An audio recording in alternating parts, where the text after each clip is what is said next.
Hello student, vice prep पे आप सभी का फिर से स्वागत है। आज हम लेके आए हैं अपना session 6 for SSC JE 2024 prelims prep series का सेशन 6, जिसमें हमारा सब्जेक्ट है सॉइल मैकेनिक्स और टॉपिक है shear strength, consolidation, properties of soil as well as compaction. और ये रहा आपके स्क्रीन पे आपका फर्स्ट क्वेश्चन। फर्स्ट क्वेश्चन क्या बोलता है हमारा?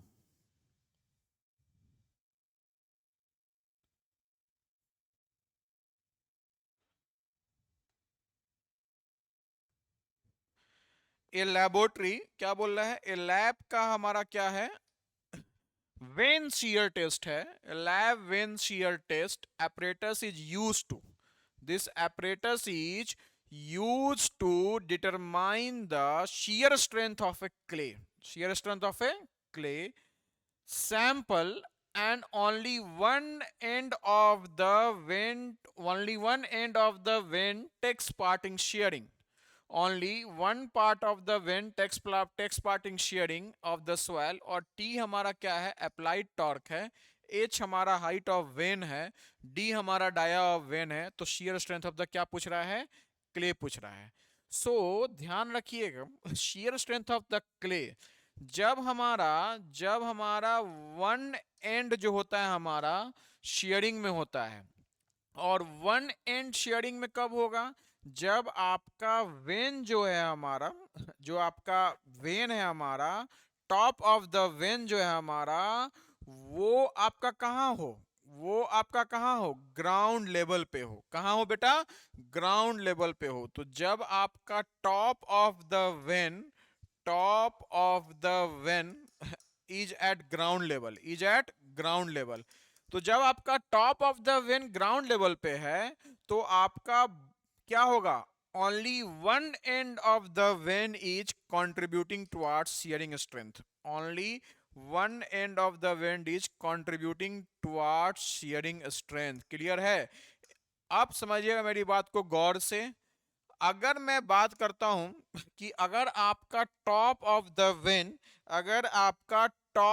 द वेन ग्राउंड लेवल के नीचे हो, तो आपका बोथ एंड्स क्या होगा? कंट्रीब्यूट करेगा शियर स्ट्रेंथ में। तो आपका ये जो आपका है ये formula, this is for what? This is for when both ends contributed. ठीक है ना? बट यहां बोल रहा है वन एंड, इसलिए आपका वन एंड के लिए रिजल्ट आता है T/πd² H/2 plus D/12। Clear है? अब आते हैं हम लोग सेकेंड क्वेश्चन पे। सेकेंड क्वेश्चन क्या बोलता है? सेकेंड क्वेश्चन बोलता है हमारा clay soil sample specimen when tested in unconfined condition है। इस चीज का ध्यान रखिएगा। That unconfined condition gave an unconfined compression strength of 100 kilonewton per meter square. Specimen जो है सेम क्ले का with the same initial conditions is subjected to a UU triaxial test under a cell pressure of 100 kilonewton per meter square. तो failure के समय पूछ रहा है। क्या पूछ रहा है बेटा? आपका फेलियर के समय पूछ रहा है। क्लियर है ना? तो अब देखिए, ध्यान रखिएगा, अनकंसोलिडेटेड अनट्रेंड टेस्ट है हमारा। तो आपको पता है कि आपका यू टेस्ट में चेंज नहीं होता है डेविएटेड स्ट्रेस में। Note changing deviated stress stage 1 stage 2 में। ठीक है ना? चेंज नहीं होता हमारा। क्लियर है? तो ऑब्वियसली सी बात है कि अगर चेंज नहीं हो रहा है तो ट्राई एक्सियल कंडीशन हो या अनकन्फाइंड कंडीशन हो, दोनों में क्या होगा? सेम होगा डेविएटेड स्ट्रेस। तो डेविएटर क्या होता है? फर्स्ट प्रिंसिपल स्ट्रेस या sigma 1 minus sigma 3, that is what? UU. और we can say that is triaxial test. That's equal to sigma 1 minus sigma 3। कौन सा टेस्ट? आपका अनकन्फाइंड कंप्रेसिव स्ट्रेस। ठीक है ना? U U test. क्लियर है? Unconfined compression test. तो अब आपको पता है कि यूयू टेस्ट में हमारा सिग्मा 3 क्या होता है? 0। तो आपका सिग्मा 1 माइनस सिग्मा 3, तो क्या लिखेंगे? Sigma 1 minus 100 that's equal to sigma what? 100 minus 100 और आपका कितना दिया हुआ है 500 100 दिया हुआ है सिग्मा 3 इज इक्वल टू 100 तो सिग्मा 1 कितना आ गया आपका 200 किलो न्यूटन पर मीटर स्क्वायर तो ऐसे भी कर सकते हैं या ऑल्टरनेटिव है हमारा आपको पता है कि अनकन्फाइंड कंप्रेशन टेस्ट में क्यू क्या हमारा दिया हुआ है 100 किलो न्यूटन पर मीटर स्क्वायर 100 किलो न्यूटन पर मीटर स्क्वायर और आपको पता है कि फाई इज इक्वल टू 0 है हमारा क्योंकि क्लेसवेल मेंशन है क्या हमारा क्लेसवेल मेंशन है तो आपको पता है कि सी यू क्या होता है Q by two C U क्या होता है बेटा क्यू बाई टू तो ऑब्वियसली से बात है जब C U Q by two आ गया तो सी यू कितना हो गया हमारा सी यू कितना हो गया 50 किलो न्यूटन पर मीटर स्क्वायर हो गया हमारा कितना हो गया 50 किलो न्यूटन पर मीटर स्क्वायर हो गया हमारा और सिग्मा 3 जो दिया हुआ है वो दिया हुआ है 100 एमपी 100 किलो न्यूटन पर मीटर स्क्वायर दिया हुआ है तो ऑब्वियसली से बात है आप ये फॉर्मूला यूज कर दीजिए कौन सा फॉर्मूला यूज करें सिग्मा 1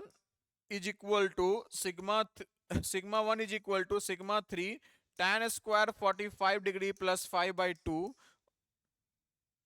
यहां यूज कर रहा हूं रुक जाइए sigma 1 is equal to sigma 3 tan square 45 degree अरे भाई लिखने नहीं दे रहा है तो इसको हटाया जाए यहाँ ठीक है ना मैं यहाँ लिख दे रहा हूं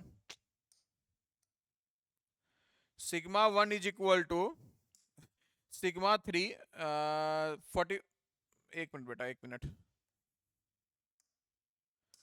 45 डिग्री प्लस 5/2 ठीक है ना plus 2c tan 45 degree plus 5/2 यही लिखेंगे ना बेटा ये आ गया हमारा तो c आप 5 जीरो कर दीजिए सिग्मा 3 दिया हुआ है c दिया हुआ है तो सिग्मा 1 क्या आएगा हमारा 200 किलो न्यूटन पर मीटर स्क्वायर आएगा तो इस फॉर्मूला से भी कर सकते हैं या इससे भी कर सकते हैं कि आपका यू टेस्ट होगा तो आपका डेविएटर स्ट्रेस में चेंज नहीं होगा डेविएटर स्ट्रेस में चेंज नहीं होगा क्लियर है चलिए तो आंसर क्या आ जाएगा आंसर क्या आ जाएगा 200 क्या आ जाएगा बेटा आंसर 200 चलिए अब आते हैं हम लोग नेक्स्ट क्वेश्चन पे नेक्स्ट क्वेश्चन क्या बोलता है हमारा shear failure of soil takes place ध्यान रखिएगा अगर आप x और y एक्सिस पे ग्राफ प्लॉट कीजिएगा टाउ और सिग्मा के बीच तो एक मोर सर्कल मिलेगा क्या मिलेगा मोर सर्कल सो ऑब्वियसली सी बात है अगर मोर सर्कल ओरिजिन से पास नहीं करता है या ओरिजिन से भी पास करता है जनरल कंडीशन में तो किसी भी पॉइंट पे आप टेंजेंट ड्रॉ कर रहे हैं किसी भी पॉइंट पे क्या कर रहे हैं बेटा आप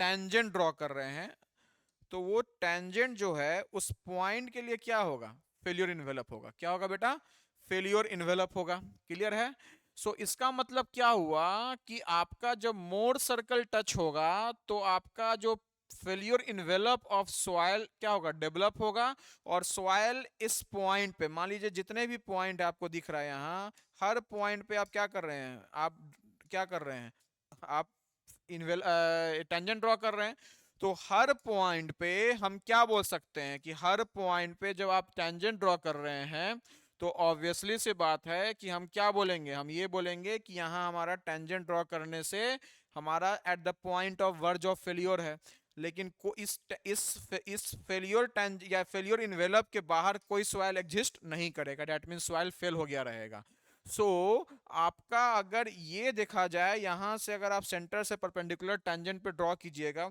यहां से ड्रॉ कीजिएगा so what will happen so this tangent with this vertical तो ये जो एंगल बनाएगा हॉरिजॉन्टल एक्सिस के साथ उसको बोलेंगे फाई मैक्स क्या बोलेंगे फाई मैक्स क्या बोलेंगे बेटा फाई मैक्स बोलेंगे हम लोग और साथ साथ जो शियर फेलियर ऑफ सॉइल टेक्स कब होगा हमारा तो वो कभी नहीं होता है कि जब phi reaches its maximum value in cohesional soil ठीक है ना so phi reaches its maximum value in cohesional soil और एक दिया हुआ है एंगल ऑफ ऑब्लिगिटी ध्यान रखिएगा जब एंगल ऑफ ऑब्लिटी जो होता है और ये क्या है हमारा कोहेशनल सॉइल के लिए क्योंकि अगर आपका कोहेशनल सॉइल नहीं होता तो हमारा सी का या इंटरसेप्ट बनता वाई एक्सिस पे जो हम बताएं ऑलरेडी अपने कंसेप्चुअल क्लास में और एसएससी जेई के क्लासेज में तो एंगल ऑफ ऑब्लिटी क्या है हमारा एंगल ऑफ ऑब्लिटी हमारा वो एंगल है जो नॉर्मल स्ट्रेस बताता है with the shear stress eight A point with the shear stress eight A point. That is a normal stress जो बताता है with the shear stress at a point. So shear failure of soil takes place when phi reaches its maximum value in cohesional soil. Clear है ना? चलिए अब आता है next question.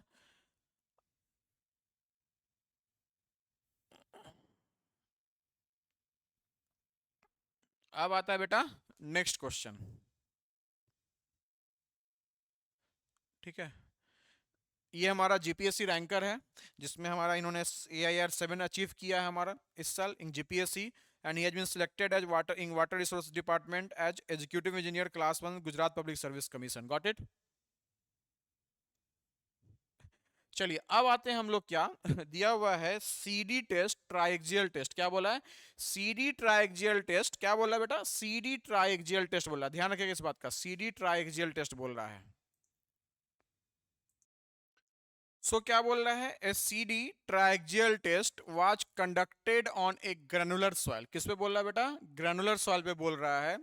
Failure दिया हुआ है sigma 1 dash by sigma 2 dash. That means in the terms of effective stress और effective minor principal stress of failure दिया हुआ है 25 kPa. पूछ रहा है principal stress difference at failure. पूछ रहा है क्या पूछ रहा है? प्रिंसिपल स्ट्रेस डिफरेंस एट क्या पूछ रहा है? फेलियर पूछ रहा है. इस चीज का ध्यान रखिएगा, principal stress difference at failure पूछ रहा है. अब आपका सिग्मा 1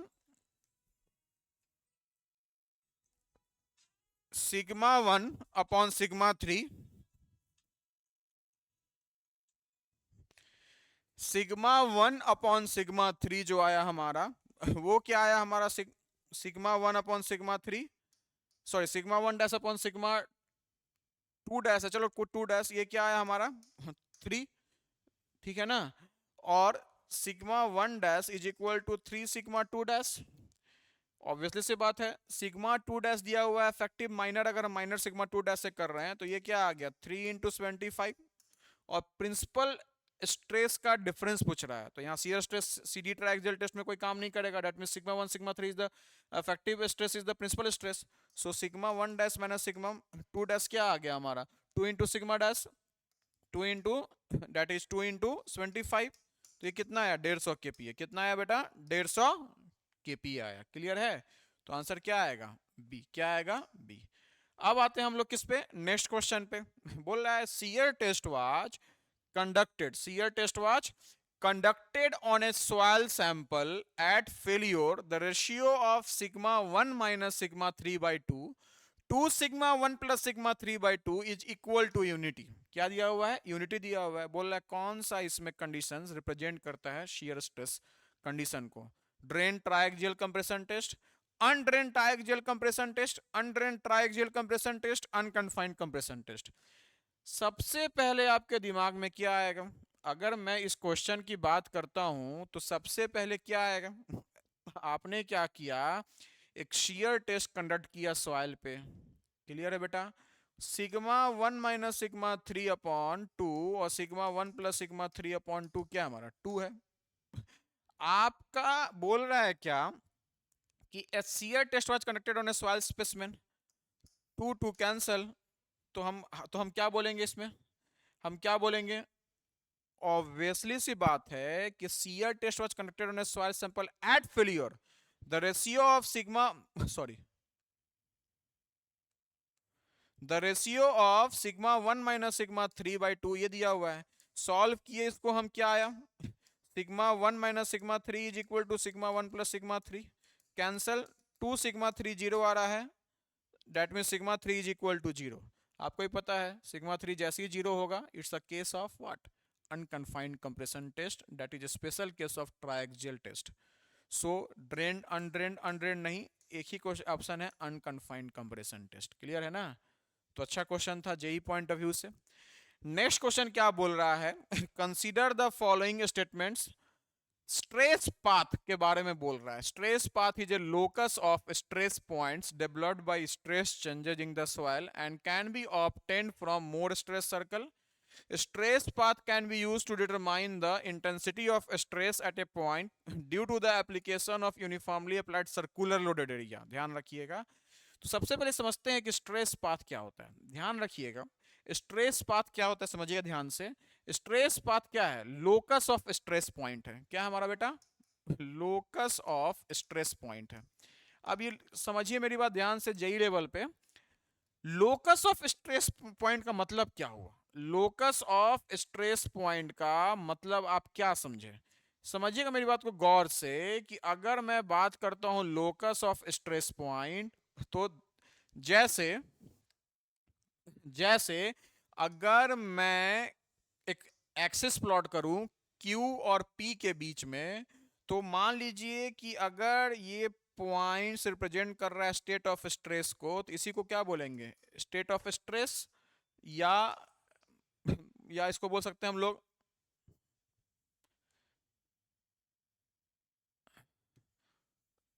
इसको क्या बोल सकते हैं हम लोग? इसको बोल सकते हैं बेटा हम लोग क्या? इसको बोल सकते हैं स्ट्रेस पाथ। क्या बोल सकते हैं? Stress path.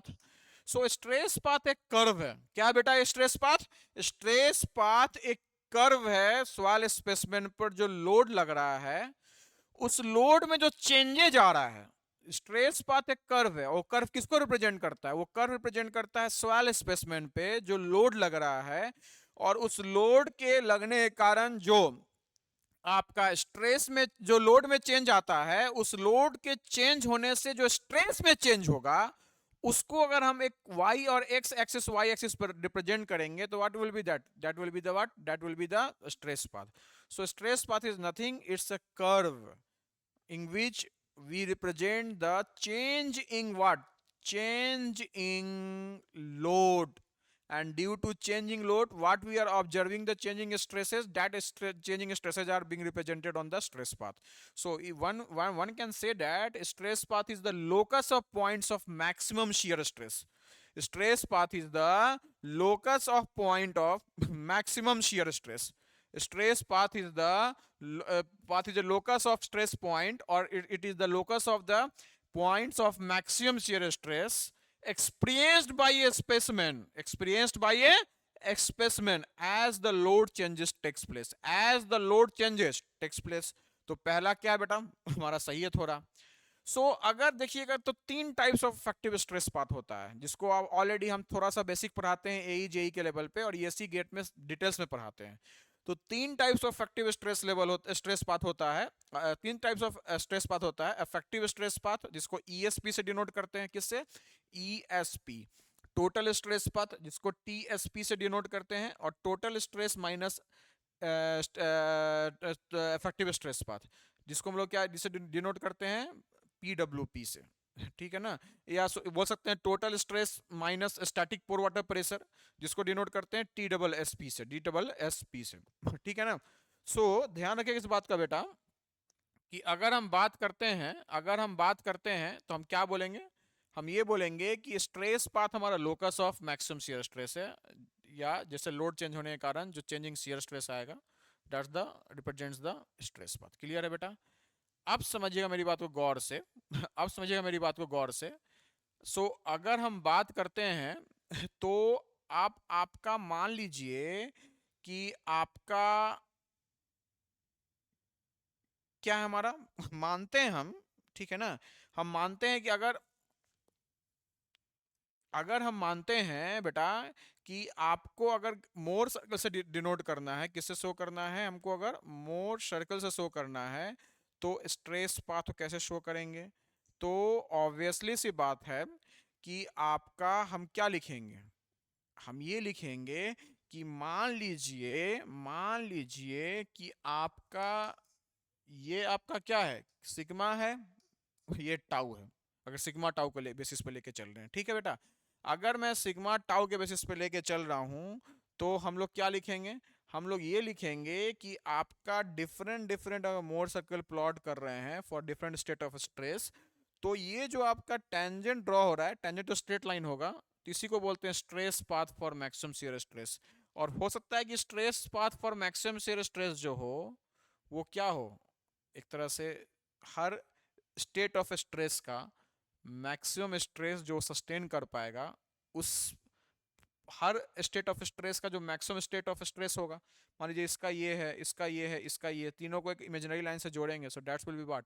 State of stress और locus, that will be what? State of stress और लोकस। अगर मैं बात करता हूँ स्टेट ऑफ स्ट्रेस और लोकस का, तो आपका ये क्लियर है। और स्ट्रेस पाथ्स में अगर आप पढ़िएगा आगे क्लासेज में, मैं यहाँ नहीं बता रहा हूँ, जेईई लेवल पे, जो अफेक्टिव और टोटल स्ट्रेस पाथ है, क्या है बेटा, अफेक्टिव और टोटल स्ट्रेस पाथ है, उसके बीच का हॉरिजॉन्टल इंटरसेप्ट रिप्रेजेंट करता है पोर प्रेशर को। किसको रिप्रेजेंट करता है? पोर प्रेशर को। और हॉरिजॉन्टल डिस्टेंस दो स्ट्रेस पाथ के बीच का होगा, हॉरिजॉन्टल डिस्टेंस दो स्ट्रेस पाथ, और पहला में बताए थे हॉरिजॉन्टल डिस्टेंस अफेक्टिव और टोटल स्ट्रेस पाथ, और यहां है टोटल स्ट्रेस पाथ, दो stress path. So when you are getting the horizontal intercept और distance between two stress path, then it's what, it's pore water pressure that we obtain due to changing total stress, as that is known as that is known as what, dynamic, that is known as increasing pore water pressure, all right, और static पोर water pressure, और static पोर water pressure. और वही horizontal distance पूछेगा affective और total stress path के बीच में, तो वो बताएगा पोर प्रेशर। क्या बताएगा बेटा? Pore pressure. क्लियर है? तो ऑब्वियसली सी बात है कि इंटेंसिटी ऑफ स्ट्रेस तो होता नहीं है हमारा, और स्ट्रेस पाथ है जे value in giving insight, value in giving insight into probable soil response, particularly if a part of the previous history stress path can be reproduced। तो आंसर क्या आ गया? 1 and 3। 2 हमारा नहीं होता है, तो ऑलरेडी मैंने इसको बताया 1 and 3 होता है। अब आते हैं बेटा नेक्स्ट क्वेश्चन पे। नेक्स्ट क्वेश्चन क्या बोल रहा है? Consider the following statements, the pore water pressure A is a constant for a soil, pore water pressure A is a constant for a soil। ध्यान रखिएगा, जो A होता है हमारा, वो फंक्शन होता है किस पे डिपेंड करता है? स्ट्रेस कंडीशन पे डिपेंड करता है, ठीक है ना, साथ साथ स्ट्रेन पे डिपेंड करता है, ठीक है, साथ साथ एन आइसोट्रोपिक भी, एन आइसोट्रोपिसिटी पे डिपेंड करता है, ठीक है ना, किस पे डिपेंड करता है? एन आइसोट्रोपिसिटी पे डिपेंड करता है, ठीक है ना बेटा, साथ साथ सैंपल डिस्टरबेंस पे डिपेंड करता है, और ओवर कंसोलिडेशन रेशियो पे डिपेंड करता है। इस सब पे डिपेंड करता है हमारा क्या? ए। सो एन आइसोट्रोपिसिटी क्या होता है? एन आइसोट्रोपिसिटी क्या होता है हमारा? तो ऑब्वियसली सी बात है, it's the difference in one soil physical property along different conditions, already हम बता चुके हैं। तो आपका कांस्टेंट तो होता नहीं है, वन हमारा होगा नहीं, वन हमारा होगा नहीं। नेक्स्ट बोल रहा है shear strength of soil is a function of the effective stress in the soil and not of the total stress, not of the total stress। Clear है ना? so it's the function of the effective stress in the what soil। so obviously से बात है, shear stress is a function of effective stress, क्योंकि अनड्रेन्ड conditions में जो total stress में change होता है, उसके कारण पीडब्ल्यूबी में जो चेंज आएगा वो उसी को बताता है, वो उसी को बताता है, ठीक है ना। इसलिए we can say that it's the what, it's only two is correct, only two is correct बोलेंगे। क्लियर है ना? क्यों हमारा सेकंड स्टेटमेंट सही नहीं है, सॉरी सेकंड स्टेटमेंट सही है हमारा, क्योंकि टोटल स्ट्रेस पे क्यों डिपेंड नहीं कर रहा है? क्योंकि अनड्रेन्ड कंडीशंस में जो टोटल स्ट्रेस में चेंज होगा, उसी कारण पीडब्ल्यूबी में जो चेंज आ रहा है उसी को बताएगा, ठीक है ना। चलिए अब आते हैं बेटा हम लोग 8 पे। 8 क्या बोलता है? Consider the following statements. Which of the following statements are correct? Brittle behavior of soils can be obtained when the soil is heavily over consolidated। Over consolidated होगा हमारा, तो सॉइल का क्या आएगा? ओवर कॉन्सोलिडेटेड में सॉइल का sharp peak आएगा। Soil का क्या आएगा बेटा? शार्प पीक आएगा। जब हमारा शार्प पीक होगा तो वो ब्रिटल फेलियर होगा। क्या होगा बेटा? ब्रिटल फेलियर होगा। क्लियर है ना? वही रिमोल्डेड कोहेसिव सॉइल होगा तो इसका प्लास्टिक और बैरल्ड होता है। क्या होता है? प्लास्टिक और बैरल्ड फेलियर होता है हमारा, ठीक है ना। दैट मीन्स कॉन्टिन्यूअस इल्डिंग होता है किसी भी कांस्टेंट स्ट्रेस पे, और we can say that more और लेस कांस्टेंट स्ट्रेस पे क्या होता है? कॉन्टिन्यूअस इल्डिंग होता है, और एक तरह से प्रोग्रेसिव फेलियर है। क्या है बेटा? हमारा प्रोग्रेसिव फेलियर है हमारा। और जनरली ये कहाँ होता है? रिमोल्डेड सॉइल या क्ले भी बोल सकते हैं। और नेक्स्ट क्या है? Undisturbed sensitive clay show a tendency towards progressive failure. नहीं, अनडिस्टर्ब सेंसिटिव क्ले के पास शार्प पिक होता है। क्या होता है बेटा? शार्प पिक होता है हमारा। और इसमें रिलेटिवली फेलियर पे ऑलरेडी हम एक सेशन में बताए हैं, रिलेटिवली क्या होता है? लो स्ट्रेन होता है फेलियर पे। क्या होता है बेटा? लो स्ट्रेन होता है फेलियर पे। क्लियर है ना? फेलियर पे क्या होता है हमारा? लो स्ट्रेन होता है फेलियर पे। क्लियर है ना? इसलिए इसका आंसर जो है वो 3 गलत है और आंसर क्या है 1 एंड 2। क्या है बेटा हमारा आंसर 1 एंड 2 है। क्लियर है। अब आते हैं हम लोग नेक्स्ट क्वेश्चन पे। नेक्स्ट क्वेश्चन क्या बोलता है, if the coefficient of permeability is doubled and the coefficient of volume compressibility is simultaneously half. Coefficient of consolidation पूछ रहा है। ये फॉर्मूला आपको याद होना चाहिए, K is equal to CV coefficient of consolidation into coefficient of volume compressibility into gamma W। अब क्या करेंगे, K1 upon K2 is equal to CV1 into MV1 upon CV2 into MV2। आप क्या कीजिएगा कि परमेबिलिटी ट्वाइस हो जा रहा है हमारा बेटा, CV1 CV2 के बीच रिलेशन निकालना है और कोफिशिएंट ऑफ वॉल्यूम कंप्रेसिबिलिटी क्या हो जा रहा है हमारा, हाफ हो जा रहा है, MV1 अपॉन MV1 बाई 2। तो इसको सॉल्व करने पे क्या आ रहा है हमारा, CV2 क्या आ जाएगा 4CV1 आ जाएगा। क्या हो जाएगा हमारा 4CV1 आ जाएगा। क्लियर है ना। तो ये क्या आ गया हमारा, इंक्रीज बाई 4 टाइम्स। क्या आ जाएगा बेटा हमारा इंक्रीज बाई 4 टाइम्स। ये नेक्स्ट रिजल्ट है हमारा, Satyam Shyam Waghmare, he has been selected as junior engineer in PWD government of Maharashtra. Got it. So next question क्या बोल रहा है, considerable loss of shear strength, considerable loss of shear strength due to shock और disturbance. ध्यान रखिएगा एक प्रॉपर्टी होता है हमारा थिक्सोट्रोपिक। क्या होता है बेटा, थिक्सोट्रोपिक। थिक्सोट्रोपिक मतलब होता है loss of shear strength on A remoulding, on A remoulding and again it's regained. अगर उसको कुछ समय तक आप यूं ही छोड़ दे रहे हैं और वो अपना समय के साथ with the passage of time वो रीगेन कर लेता है। इसके पीछे भी एक फिजिक्स है, कहानी है जो मैं ऑलरेडी बता रखा हूँ क्लासेज में, ठीक है ना, हमारे कोर्स में। तो जान रखिएगा, ध्यान रखिएगा कि अगर आपका रेट ऑफ लोडिंग ज्यादा है, क्या है, रेट ऑफ लोडिंग अगर ज्यादा है और सॉइल सैचुरेटेड है, क्या है बेटा, रेट ऑफ लोडिंग ज्यादा है और सॉइल सैचुरेटेड है, क्या है बेटा, रेट ऑफ लोडिंग ज्यादा है और सॉइल सैचुरेटेड है, तो आपका पॉजिटिव पोर वाटर प्रेशर डेवलप होगा। जब आपको पता है sigma dash sigma minus you, अगर यू पॉजिटिव है और इंक्रीज कर रहा है तो सिग्मा डैश क्या होगा, कम होगा। क्या होगा बेटा, सिग्मा डैश क्या होगा हमारा, कम होगा। और ऑब्वियसली सी बात है सिग्मा डैश कम हो रहा है हमारा, तो शियर स्ट्रेंथ भी क्या होगा हमारा, घटेगा। शियर स्ट्रेंथ घटेगा तो ऑब्वियसली सी बात है जब सिग्मा स्ट्रेंथ शियर स्ट्रेंथ घटेगा हमारा, तो हम क्या बोलेंगे, हम क्या बोलेंगे, शियर स्ट्रेंथ घटेगा तो क्या बोलेंगे, क्या होगा हमारा, क्या होगा हमारा बेटा, सोचिए क्या होगा हमारा, किसमें होता है शियर स्ट्रेंथ घटता है, अंडर कंसोलिडेटेड। क्या होगा बेटा, सोचिए खुद से, under consolidated soil. So considerable loss of shear strength क्या होगा, घटेगा।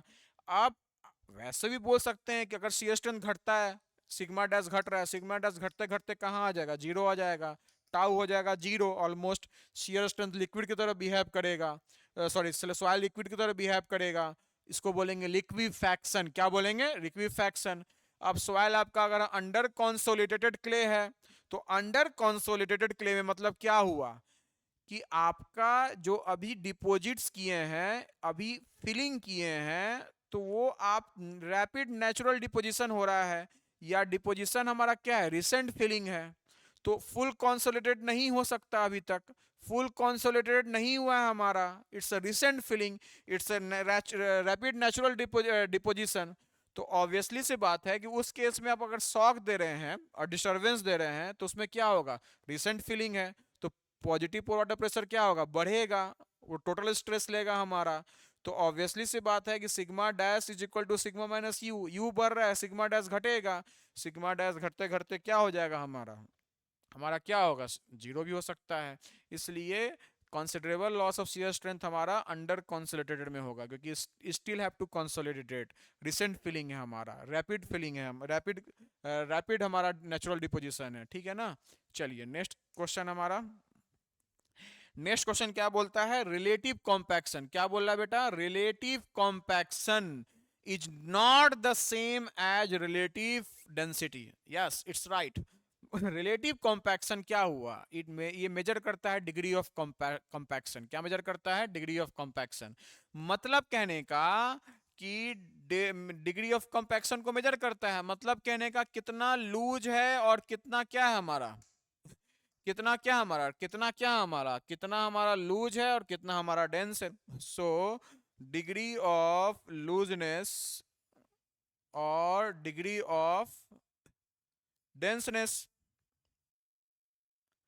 ठीक है ना, डिग्री ऑफ लूजनेस और डिग्री ऑफ डेंसनेस को शो करता है हमारा। ऑब्वियसली सी बात है, जब डिग्री ऑफ लूजनेस और डिग्री ऑफ डेंसनेस को शो करता है तो हम लोग बोल सकते हैं कि relative compaction is achieved as the percentage of lab compaction, और we can say so are percentage जो होता है हमारा बेटा यहाँ, वो क्या होता है, गामा डी है जो हमें फील्ड में मिला है।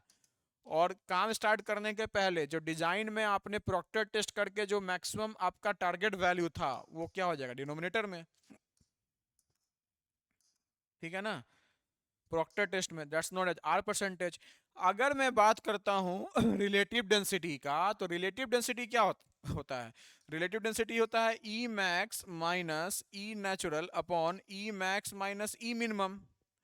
सो ऑब्वियसली सी बात है कि रिलेटिव डेंसिटी हमारा जीरो हो सकता है, ये जीरो हो सकता है, लेकिन रिलेटिव कॉम्पैक्शन नहीं जीरो हो सकता है जो नेचुरल हो मैक्सिमम के बराबर हो तो जीरो हो जाएगा हमारा, लेकिन रिलेटिव कॉम्पैक्शन कभी जीरो नहीं होगा। रिलेटिव कॉम्पैक्शन का जीरो का मतलब है कि गामा डी जो फील्ड में है वो जीरो है। और आर परसेंटेज रिलेटिव कॉम्पैक्शन भी हमारा रियल लाइफ में भी वन भी नहीं होगा, क्योंकि कभी भी हमारा अचीव जो होता है वो टारगेट से हर समय लगभग लगभग क्या रहता है, कम रहता है। सो वाइब्रो अगर हम बात करते हैं ये सही है हमारा। अगर हम बात करते हैं वाइब्रो फ्लोटेशन का, तो वो आपका इफेक्टिव नहीं होता है। वाइब्रो फ्लोटेशन में हम लोग वाइब्रेटिंग प्रोब यूज करते हैं। क्या यूज करते हैं बेटा, वाइब्रेटिंग प्रोब यूज करते हैं वाइब्रो फ्लोटेशन में। जब वाइब्रेटिंग प्रोब यूज करते हैं तो उसमें क्या होता है, ग्रेनुलर सॉइल के अंदर पेनिट्रेट करते हैं, ग्रेनुलर सॉइल के अंदर पेनिट्रेट करते हैं, तो वाइब्रेशन से क्या होता है, डेंसिफिकेशन होता है। जब वाइब्रेशन से डेंसिफिकेशन होगा तो ऑब्वियसली सी बात है क्या होगा, कॉम्पैक्ट होगा। अब शीप फुट रोलर यूज करते हैं क्ले के कॉम्पैक्शन के लिए। जो क्ले लिखा है हमारा वहाँ हाईली कोहेसिव सॉइल, उसके लिए क्या यूज करते हैं, शीप फुट रोलर। क्या यूज करते हैं, शीप फुट रोलर। अब शीप फुट रोलर भी हमारा दो तरह का होता है, जनरली यूज करते हैं रोड पेवमेंट्स में। शीप फुट रोलर कहाँ यूज करते हैं बेटा, रोड पेवमेंट्स में, जैसे देखिएगा यहाँ, अच्छा यहाँ नहीं है, क्लियर है ना। सो जीरो, अगर मैं बात करता हूँ जीरो एयर वाइड लाइन और 100% saturation line are not identical. अब इस चीज को समझिएगा कि अगर बोलता है कि जीरो आपका air zero zero air wide line और 100% सेचुरेशन लाइन, तो आपका ये आपका जो है क्या है, लाइन ऑफ ऑप्टिमम है। क्या है बेटा, लाइन ऑफ, ये ग्राफ अच्छा सही नहीं बनाया, लाइन ऑफ ऑप्टिमम, ठीक है ना, क्योंकि गामा डी बढ़ने से वाटर कंटेंट घटता है। तो आपका zero air line, zero air wide line और 100% सैचुरेशन लाइन हर समय क्या आता है, सेम आता है। Gamma D is equal to 1-NA/GS gamma W upon 1+E से आप कर सकते हैं, जिसको मैंने क्लास में बताया भी है। तो ये आपका क्या है, गलत है, they are identical, not effective. सही बात है, वेपर फ्लोटेशन नहीं होता इफेक्टिव, तो आंसर क्या आ जाएगा, 1 and 2 are correct, 1 and 2 are correct. Clear है बेटा। अब बात करते हैं नेक्स्ट क्वेश्चन। नेक्स्ट क्वेश्चन क्या बोलता है, sheep foot roller are not are recommended for compacting.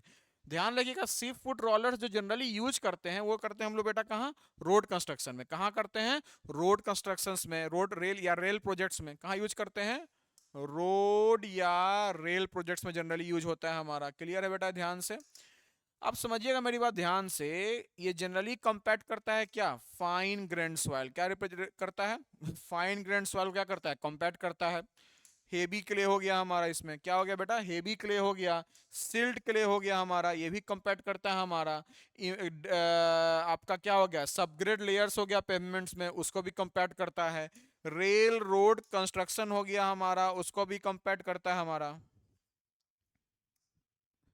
ठीक है ना। रेल रोड कंस्ट्रक्शन हो गया, उसको भी कंपैक्ट करता है। तो अगर मैं सी फुट रोलर की बात करता हूं तो ये क्या हो गया, स्टैटिक हो गया। ये क्या हो गया, वाइब्रेटरी हो गया हमारा, ठीक है ना। तो स्टैटिक हो गया और क्या हो गया, वाइब्रेटरी हो गया हमारा। तो बेसिकली हम लोग क्या बोलेंगे, सी फुट रोलर कहाँ यूज होता है हमारा, फाइन ग्रेन सॉइल के लिए। कहाँ होता है, फाइन, हार्ड रॉक पे तो होगा ही नहीं ना बेटा, हार्ड रॉक पे तो हमारा होगा ही नहीं। तो ये किसके लिए यूज होता है, फाइन ग्रेन सॉइल के लिए। डेट मीन्स कोहेसिव सॉइल बोलेंगे या कोहेजनलेस सॉइल बोलेंगे? सिर्फ कोहेसिव सॉइल या कोहेजनलेस, ठीक है ना? Cohesive, fine grain soil has cohesivity, cohesionless soil हो जाएगा सैंड, ग्रेवल। देखिए ये हमारा सिर्फ फुट रोलर है, ठीक है ना, बाहर की तरफ, ठीक है ना, पोर्ट्रेज हमारा। एक मिनट सिर्फ, हाँ कंपैक्टिंग, ठीक है। नेक्स्ट बोल रहा है when the compaction energy increases. अब समझिए मेरी बात ध्यान से, अगर आपका कंपैक्शन एनर्जी बढ़ा रहे हैं, मान लीजिए ये आपका गामा डी मैक्स है, एनर्जी इंक्रीज कीजिएगा, OMC क्या होगा हमारा, यहाँ से यहाँ आएगा OMC, अभी OMC ये है, अब OMC ये आ गया, और गामा डी क्या होगा, बढ़ जाएगा, गामा डी क्या हो जाएगा, बढ़ जाएगा। सो OMC डिक्रीजेज, लेकिन मैक्सिमम ड्राई डेंसिटी क्या होगा, इंक्रीज करता है।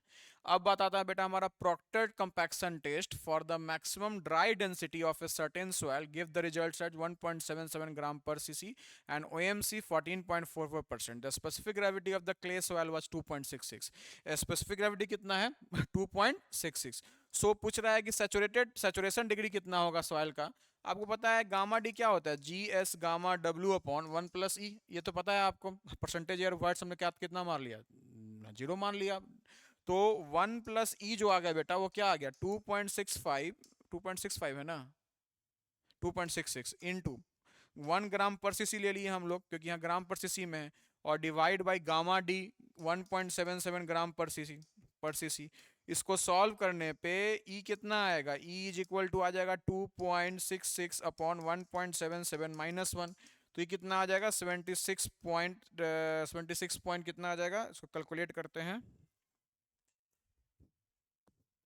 2.66 divide by 1.77 minus 1, 2.66 divide by 1.77 minus 1 into 100, तो हाँ इतना आ गया 2.66 divide by 1.77।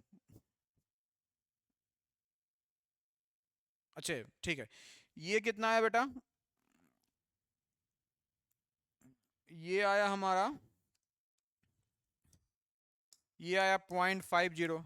E is equal to क्या होता है, E is equal to WGS upon S, WGS upon S, clear है ना बेटा, कितना आया, E is equal to WGS upon S.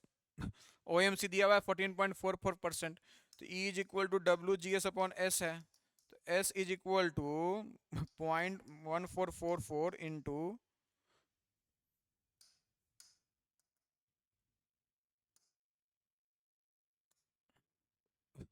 0.14, अरे यार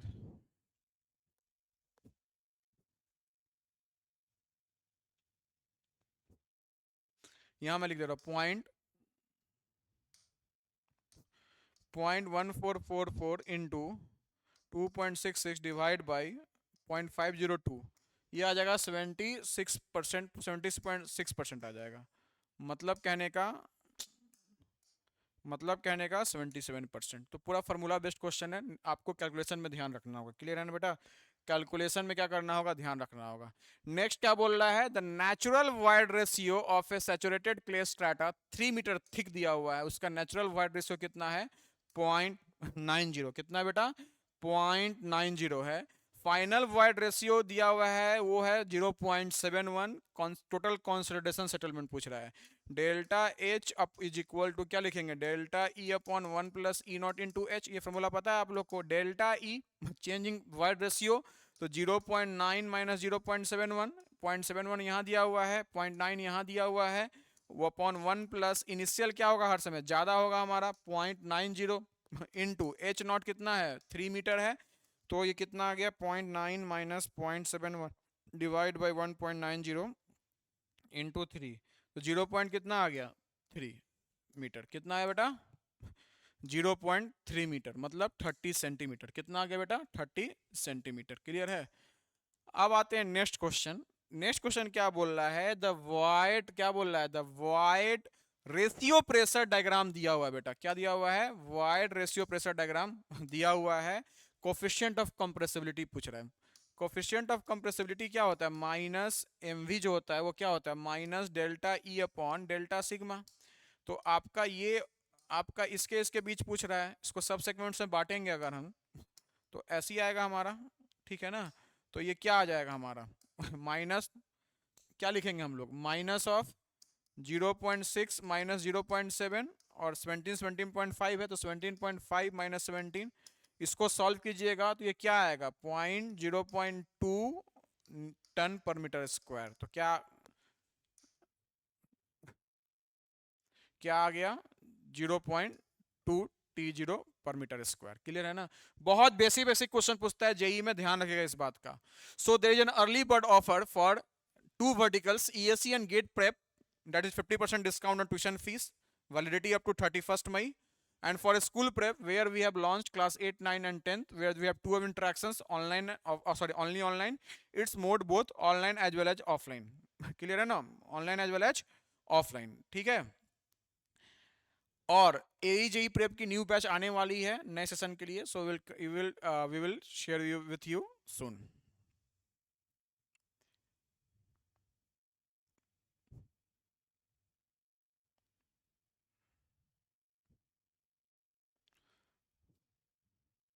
नेक्स्ट बोल रहा है मैच करना है।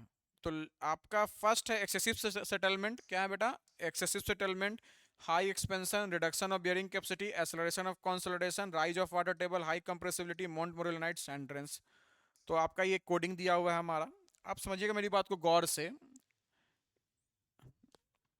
समझिए मेरी बात को गौर से, ठीक है। अब आपका क्वेश्चन क्या बोल रहा है हमारा, कि आपका क्वेश्चन क्या बोल रहा है, मैच करना है बेटा। पहला क्या है, एक्सेसिव सेटलमेंट। अब आपके ध्यान में आना चाहिए कि एक्सेसिव सेटलमेंट कहाँ होता है। सैंड ड्रेन्स का लेंथ ऑफ ड्रेनेज क्या होता है, सैंड ड्रेन्स क्या करता है, लेंथ ऑफ ड्रेनेज को कम करता है। जब लेंथ ऑफ ड्रेनेज को कम करेगा तो कंसोलिडेशन का रेट ऑफ एक्सेलरेशन क्या हो जाएगा, बढ़ जाएगा। इसका मतलब एक्सेलरेशन ऑफ कंसोलिडेशन का किससे रिलेशन है, सैंड ड्रेन से। किससे रिलेशन है बेटा, सैंड ड्रेन से। बिकॉज सैंड ड्रेन से क्या होता है, सैंड ड्रेन से लेंथ ऑफ ड्रेनेज क्या होता है बेटा, लेंथ ऑफ ड्रेनेज कम होता है। जब लेंथ ऑफ ड्रेनेज कम होगा तो कंसोलिडेशन का रेट ऑफ एक्सेलरेशन क्या हो जाएगा, बढ़ जाएगा। कंप्रेसिबिलिटी हाई होगा तो सेटलमेंट भी क्या होगा हमारा, हाई होगा। साथ साथ वाटर टेबल राइज करने से बियरिंग कैपेसिटी ऑफ सॉइल क्या हो जाता है, कम हो जाता है। बियरिंग कैपेसिटी क्या हो जाएगा हमारा, कम हो जाएगा। तो सी का 1, बी का 3, तो आंसर क्या आएगा, एक ही है, जो आंसर क्या है, डी। और साथ साथ मोन्ट मोरेलाइट जो होता है वही एक मिनरल है जो high expansion black cotton soil में पाया जाता है, उसके लिए रिस्पॉन्सिबल है। सो नेक्स्ट क्वेश्चन है, consider the following stage statements, the 3 stage which would be relevant to consolidation of the soil. Obviously सी बात है, सबसे पहले इनिशियल कंसोलिडेशन होता है या इलास्टिक कंप्रेशन होता है। क्या होता है सबसे पहले, इनिशियल कंसोलिडेशन होता है या इलास्टिक कंप्रेशन होता है। क्या होता है बेटा, इलास्टिक कंप्रेशन होता है। जब इनिशियल कंसोलिडेशन होगा और इलास्टिक कंप्रेशन होगा तो क्या होता है, पोर वाटर, जो पोर एयर होता है, या पोर वाटर का रैपिड डिसिपेशन होगा या पोर एयर बाहर निकलता है विथ इंक्रीजिंग स्ट्रेस। जनरली हम लोग पाते हैं नॉन सैचुरेटेड क्ले में, सिल्ट और ग्रैनुलर सॉइल में। किसमें, नॉन सैचुरेटेड क्ले, सिल्ट और ग्रैनुलर सॉइल। तो पहला हो गया हमारा इनिशियल कंसोलिडेशन।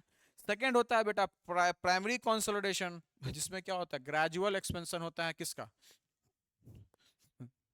पोर वाटर प्रेशर का over a period of time. there is a slow expulsion of excess pore water pressure over a period of time।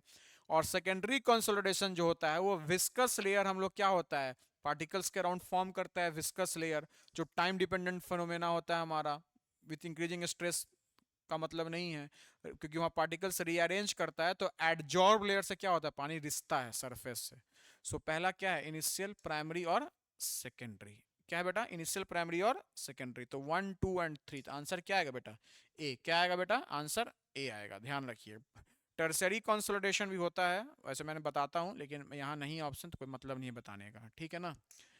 Next है, which one of the following pairs of parameters is not correctly matched. तो क्या है हमारा correctly, पहला है हमारा coefficient of consolidation TVH square upon T, ठीक है ना, करेक्टली सही है। कोफिशिएंट ऑफ वॉल्यूम कंप्रेसिबिलिटी जो होता है हमारा MV, तो MV क्या होता है, AV अपॉन 1 + E0 होता है बेटा। क्लियर है? या हम लोग बोल सकते हैं M V is equal to delta E by delta sigma, अगर मैग्नीट्यूड की बात करते हैं तो, ठीक है ना। सो हम एम वी लिख सकते हैं क्या, डेल्टा सिग्मा अपॉन 1 + E0, मतलब ये ए वी है हमारा, ठीक है ना। 1 + E0, M V is equal to क्या हो गया हमारा, a coefficient of volume change A V upon 1 + E0 हो गया, E0 हमारा, ठीक है ना। क्या हो गया हमारा, E0। अब डेल्टा ई जो है हमारा वो क्या आ गया, डेल्टा ई, डेल्टा ई आ गया A B into delta sigma, अरे अरे एक मिनट एक मिनट एक मिनट, ए वी अपॉन 1 + E0, जो E0 जो है हमारा, वो ध्यान रखिएगा इस बात का। M V is equal to क्या है, coefficient of consolidation, coefficient of consolidation, ठीक है ना। तो इस चीज का ध्यान रखिएगा आप, क्लियर है? अब देखिए ध्यान से। सो हम क्या देख रहे हैं बेटा, हम ये देख रहे हैं एम बी क्या आया, A V upon A V क्या, delta E upon delta sigma, clear है बेटा। एम वी क्या आ गया, ए वी की जगह पे वैल्यू पुट किए, ए वी के जगह पे वैल्यू पुट किए, ए वी के जगह पे वैल्यू पुट किए, तो ये क्या आ गया, delta E upon delta sigma into 1 + E0। तो ये तो आ नहीं रहा है हमारा, डेल्टा ई नॉट माइनस ई, सही है, 1 + E0 अपॉन डेल्टा सिग्मा, तो ये भी सही है हमारा, ठीक है ना। नेक्स्ट बोलता है ओवर कंसोलिडेशन रेशियो, क्या बोल रहा है बेटा, ओवर कंसोलिडेशन रेशियो। सो अगर मैं बात करता हूँ ओवर कंसोलिडेशन रेशियो का, तो ओवर कंसोलिडेशन रेशियो कभी भी रूट में नहीं होता है। ये क्या होता है over consolidation ratio, it's the ratio of maximum pressure और मैक्सिमम और we can say that maximum effective stress value, ठीक है ना या मैक्सिमम प्रीवियस, अपने हिस्ट्री में जो सबसे ज़्यादा इफेक्टिव स्ट्रेस आया है किसी सॉइल पे, वो उसी कंपेयर में, उसी से कंपेयर करके बताएंगे कि ओवर कंसोलिडेशन है, नॉर्मल कंसोलिडेशन है, प्री कंसोलिडेटेड है, और अपॉन एग्जिस्टिंग इफेक्टिव स्ट्रेस, यही बताएंगे ना। So this is maximum previous, मतलब the maximum effective stress it has been loaded, it has been subjected to in its history, in entire history. तो ये under root होगा नहीं, यही क्या है, इनकरेक्ट है। और मॉडुलस ऑफ वॉल्यूम चेंज जो होता है वो क्या होता है, modulus of volume change, so obviously सी बात है मॉडुलस ऑफ वॉल्यूम चेंज क्या होगा, ये ऑप्शन ही गलत है आपका, M V is equal to क्या होगा हमारा, ए वी अपॉन अपॉन 1 + E0, गलत है ये, मतलब टाइपिंग मिस्टेक था। तो आंसर क्या होगा, नॉट करेक्ट, क्या हो जाएगा, सी, क्या हो जाएगा, सी। अब बात आते हैं बेटा, अब बात आते हैं हम लोग लास्ट क्वेश्चन में, वो क्या बोल रहा है लास्ट क्वेश्चन हमारा, क्या बोल रहा है लास्ट क्वेश्चन, समझिए मेरी बात को गौर से। लास्ट क्वेश्चन क्या बोल रहा है, लास्ट क्वेश्चन बोल रहा है in the phase diagram, in the phase diagram the change due to initial state changing into final state is shown due to consolidation, depth of soil underlying consolidation हमारा h है, ई not initial void ratio है, E F final void ratio है, delta E changing wide है। तो पूछ रहा है क्या, रिप्रेजेंट कीजिए। आपको पता है कि delta H upon H not क्या होता है, delta E upon 1 + E0। So settlement जो है डेल्टा एच क्या रिप्रेजेंट करता है, settlement, that's equal to H not into delta E upon 1 + E0। तो आंसर क्या आएगा, डी। सो अगर आपको हमारा वीडियो अच्छा लगा होगा, if you like this video, so ensure yourself to subscribe or share as much as you can. So we are coming with another episode, another series tomorrow. Thank you. Stay blessed.